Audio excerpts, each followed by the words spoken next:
Hello mga fresh! Ayan!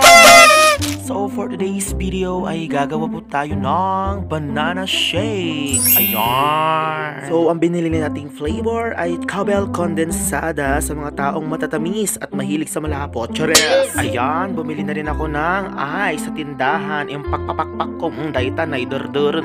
May sapay. Ayan, natatakot ako.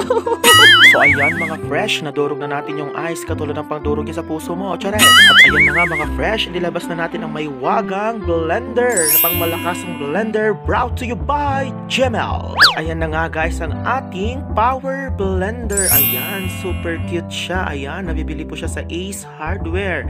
Ayan, super cute. Ang ganda-ganda. Ayan guys, nilagay ko na sa tumbler yung saging na dipeg, tarupam dipeg. Cheres. Ayan guys, walang kutsara kaya kinamal ko na. Ayan, sa mga hilig magkamal, kamalan nyo na, magkamulan tayo, cha. Ayan guys, kinamal ko na rin yung ice. Dapat yung maliliit ang ilagay nyo para kasya sa blender na paglagyanan natin. At ayan na nga guys, sinalo na natin yung last. Yan, cowbell condensada. Ayan, ihalo natin siya. Depende kung gusto nyo ubusin or sakto lang ang ilalagay po ninyo. Ayan guys, tuluan mo ako please, char.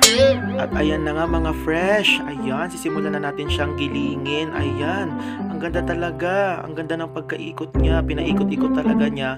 Kagaya mo, pinaikot-ikot ka na niya hanggang sa naging tanga ka na, diba, char? At ayan na nga guys, natunaw na siya. Perfect! At ayan na nga mga fresh ang aking banana shake. Ayan. Thank you so much for watching. Bye!